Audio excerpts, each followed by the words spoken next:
J'espère que vous allez bien, j'espère que vous vous portez bien. Nous sommes à la veille de l'Aïd al-Adha, entre le 16 et le 17 juin prochain. C'est une fête religieuse, spirituelle, c'est une célébration de certaines valeurs religieuses, la fraternité, la solidarité, du sacrifice, l'esprit de l'obéissance aux valeurs à certains commandements de Tout-Puissant, Allah subhanahu Dieu. Il y a beaucoup, c'est vrai que c'est une fête qui est essentiellement spirituelle, mais c'est une fête qui dévoile aussi des indicateurs concernant l'évolution des conditions de vie de la population d'un pays. L'Aïd al-Adha, il faut sacrifier des moutons. Donc il faut être en capacité de faire de l'élevage, d'avoir des moutons, d'acheter le mouton, d'acheter de la viande, de faire des repas, de partager ensuite cette viande. En quelque sorte, c'est une fête qui aussi nous renseigne sur les conditions de vie d'une population, son niveau de vie, son niveau de revenus, et c'est une fête qui reflète parfaitement, c'est un miroir, l'Aïd al-Adha c'est le miroir de la bonne santé économique et surtout économique et socio-économique plutôt d'un pays. Les ménages qui arrivent à acheter des moutons, à célébrer cette fête convenablement, à se rassembler autour de cette fête, ce sont des ménages qui ont suffisamment de moyens financiers pour financer l'achat du mouton ou l'achat, la consommation de viande rouge. Justement, la viande rouge, quand on parle de la consommation de viande rouge, c'est aussi un indicateur de la richesse ou de la pauvreté d'un pays. Plus on est riche, plus on a de l'argent, plus on a des revenus conséquents, plus on a une qualité de vie digne de ce nom, plus on mange de la viande rouge.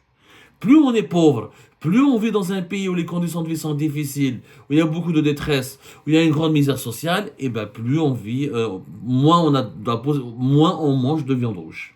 La consommation de la viande rouge, les économistes, beaucoup d'experts la considèrent comme un véritable critère pour évaluer le niveau de vie d'une population et le niveau de développement social et économique d'un pays. L'Aïd al-Adha nous permet à chaque année de mesurer où est-ce que ce niveau de vie de la population socio-économique a dégringolé, a régressé ou là il a augmenté. En Algérie, il en a joué. Le mouton, 15 millions, 13, 14 millions. Le dernier du mouton, 90 000, 80 000, 90 000. C'est du jamais vu. Donc le mouton est excessivement cher. Ce qui pousse de nombreux ménages algériens ne peuvent pouvoir l'acheter, ce qui impacte leur consommation de viande rouge. Il faut savoir qu'il y a des familles en Algérie qui mangent de la viande uniquement d'un Eid à un autre. Et d'ailleurs, si on plonge sur la consommation de la viande rouge en Algérie, c'est un indicateur de l'appauvrissement de la population. Les dirigeants algériens veulent que les Algériens ça va mieux, notre pays va mieux, l'économie se redresse, le pays évolue, on est en train de diversifier nos exportations, on a augmenté les salaires, et l'Algérie d'aujourd'hui va nettement mieux que l'Algérie de l'époque de l'Aïsaba. Ah ben, l'indicateur parmi les indicateurs les plus intéressants pour mesurer réellement est-ce qu'il y a une évolution, là, une régression, c'est la consommation de la viande. Si les Algériens se sont enrichis, s'ils ont de meilleurs revenus, s'ils ont de meilleures conditions de vie, ils sont censés pouvoir manger davantage de viande rouge. Parce que la viande reste un aliment, pas de luxe, mais c'est un aliment qui témoigne de la bonne santé du portefeuille d'un ménage. Si on mange le plus souvent de la viande, c'est qu'on a les moyens de l'acheter, de la consommer. Donc on est dans une famille ou dans un ménage où ça va bien, ça va mieux. On a de quoi vivre dignement. Parce que la viande rouge, quand même, ça reste un aliment assez cher. Et ben, quand on prend la consommation mondiale des viandes rouges, elle était de 34 en 2022, aujourd'hui elle est à 43 kilos par habitant. C'est la consommation moyenne mondiale. Il faut savoir que la consommation moyenne par habitant de viande rouge en Algérie, elle est en train de baisser. Elle a baissé de 18 kilos en 2021. On était à 18 kilos. On est aujourd'hui, depuis 2023, à 12 kilos. L'Algérienne et l'Algérien ne mangent que 12 kilos de viande rouge par an. Je parle de viande rouge. J'écarte la volaille. La volaille, ça va. La viande blanche, ça va. On consomme 15 kilos par personne, pas très loin de la moyenne mondiale qui est entre 18 et 20 kilos. Mais pour les viandes rouges, on est extrêmement on évolue dans la catégorie des pays les plus pauvres et des pays sous-développés. 12 kilos par habitant dans un pays où nous sommes censés être un pays riche. اجماع حنا كي نشوف بلادنا عندنا الغاز عندنا البترول عندنا الصحراء عندنا un vaste territoire, on est censé avoir une économie diversifiée, une économie forte, puissante, avoir des bons salaires. En réalité, on mange pas assez de viande parce qu'on n'a pas de bons salaires, parce qu'on a un pouvoir d'achat très faible, parce qu'on a une production nationale qui est très faible, parce qu'on a une agriculture déréglée, parce qu'on est dépendant des importations et qu'on est donc dans un pays qui s'appauvrit. La preuve que la viande rouge est un indicateur vraiment qui témoigne de l'appauvrissement des Algériennes et des Algériens. De 18 kilos de viande rouge par an en 2021, on est passé à 12 kilos en 2023.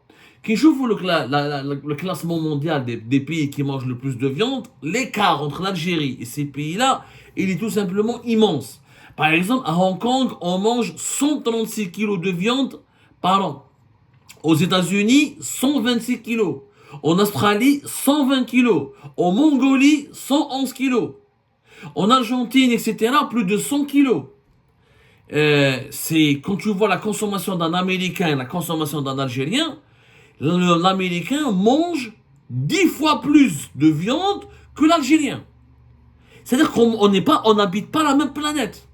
Ça ne veut pas dire qu'il faut ça veut pas dire qu'il faut consommer tout le temps de la viande comme les Américains, mais c'est un indicateur de richesse. Ça veut dire que les Américains vivent tellement bien et tellement ils ont une meilleure vie, de meilleures conditions de vie, de meilleurs revenus, un meilleur pouvoir d'achat, ils peuvent se permettre de manger plus de 126 kilos par an. Alors que l'Algérien, il a tellement de mauvaises conditions de vie, tellement un mauvais salaire, un très bas salaire, des revenus faibles, il peut se permettre à peine de manger 12 kilos de viande par an. Vous imaginez la grosse différence? Les pays européens, la même chose. Les pays européens, la France, etc., sont des pays qui mangent beaucoup de viande. Par rapport à nous, on est dans la France, 80 kilos et quelques. L'Allemagne, c'est pratiquement la même chose. L'Espagne, c'est aussi la même chose. Il y a une différence, mais vraiment, franchement, ça n'a rien à voir. Il y a une grosse différence. Par exemple, les viandes rouges, c'est un indicateur important. Regardons la Chine. La Chine, qui était un pays pauvre. Regardez comment elle s'est enrichie. En 1961, un Chinois mangeait 3,3 kilos à peine de viande par an. Depuis 2020, la consommation de viande en Chine a dépassé les 61 kilos. C'est-à-dire que la consommation de viande par habitant en Chine a été multipliée par 20.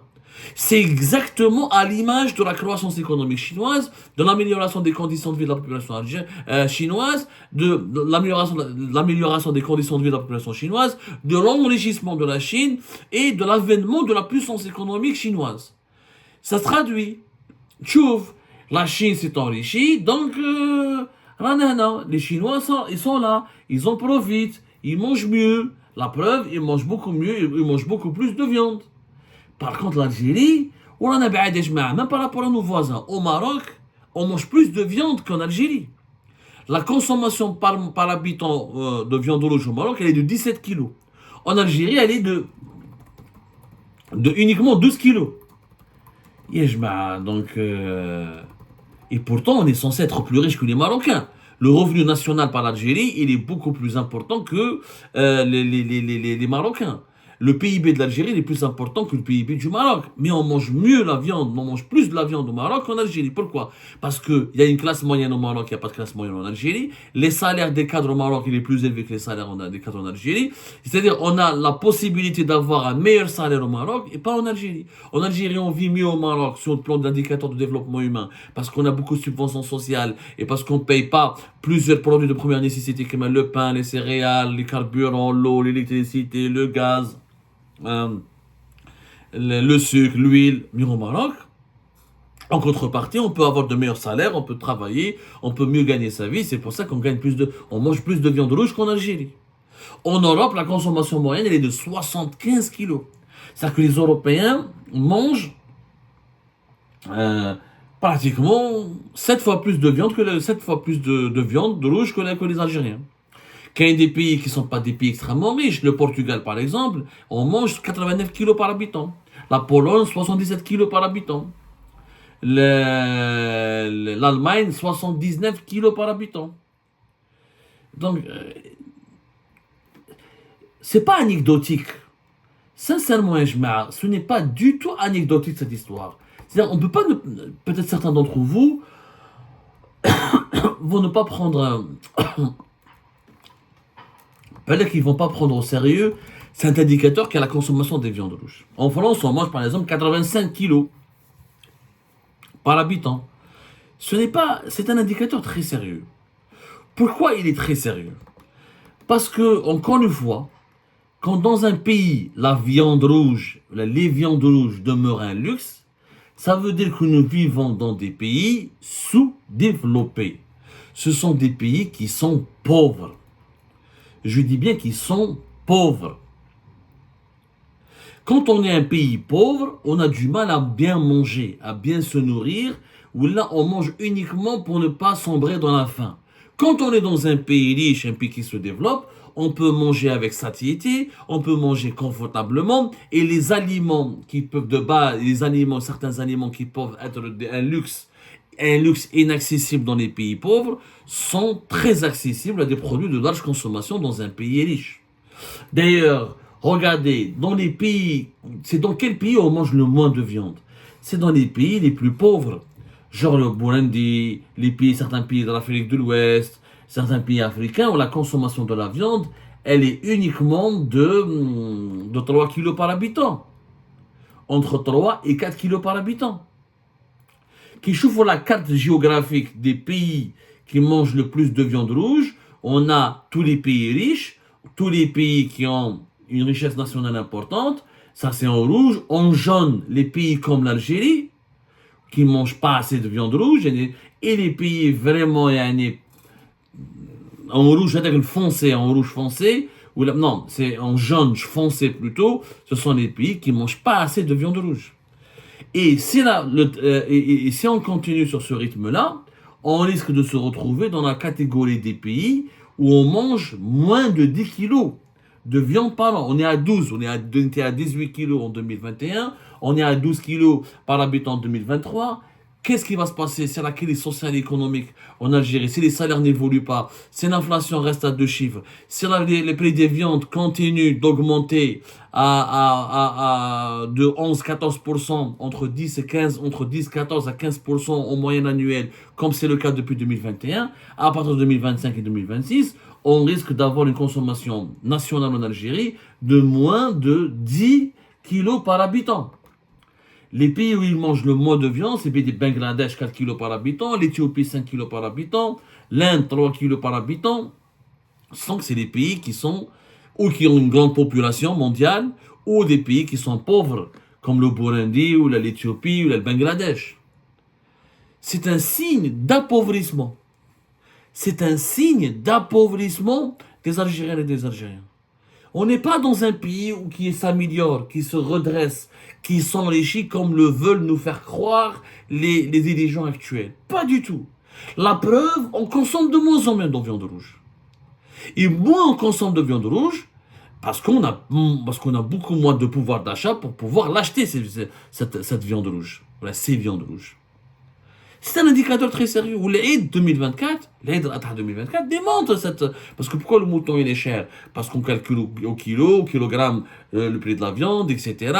En plus, il croit que les aliments de bétail, etc. Les moutons sont inaccessibles. On a parlé de l'histoire des moutons, c'est la cherté des prix des moutons, elle est anormale. Et la cherté des viandes rouges en Algérie, elle est anormale. L'Algérie, elle a suffisamment de moyens et de possibilités. Elle a un bon cheptel. Pour la viande bovine, je peux comprendre. Mais la viande ovine, non. Pour le cheptel ovin, on a largement les moyens de quoi développer une bonne production de la viande ovine. Que la viande bovine soit chère en Algérie, je peux comprendre. Mais la viande ovine, non, pas du tout. C'est incompréhensible. On l'a déjà expliqué que l'Algérie. En tout cas, passons les paramètres techniques ou les considérations techniques. Nous sommes dans une crise d'appauvrissement généralisé en Algérie. Les Algériens et les Algériens deviennent de plus en plus pauvres. Cette réalité, il faut absolument la changer. Il faut la transformer. Il faut la stopper maintenant. Parce qu'on est en train de créer un réservoir de pauvreté. Ce réservoir de pauvreté va créer un réservoir de détresse et de frustration qui peut par la suite amener vers une crise politique dangereuse. Il faut qu'on soit très vigilant. L'avenir de la sécurité et de la stabilité en Algérie est en jeu. Ce qui paraît donc, vous voyez comment à travers des sujets anecdotiques, comme la consommation des viandes rouges, peut nous amener vers des conclusions et des analyses sur des situations extrêmement dangereuses pour la stabilité d'un pays. Et c'est ça la beauté de l'économie, des sciences économiques. C'est qu'il nous éclaire, nous ouvre l'esprit sur ce qui nous paraît insignifiant. Mais derrière ce qui nous paraît l'insignifiant, le concept, la réalité insignifiante, derrière elle, il y a des enjeux importants à l'échelle de toute une nation.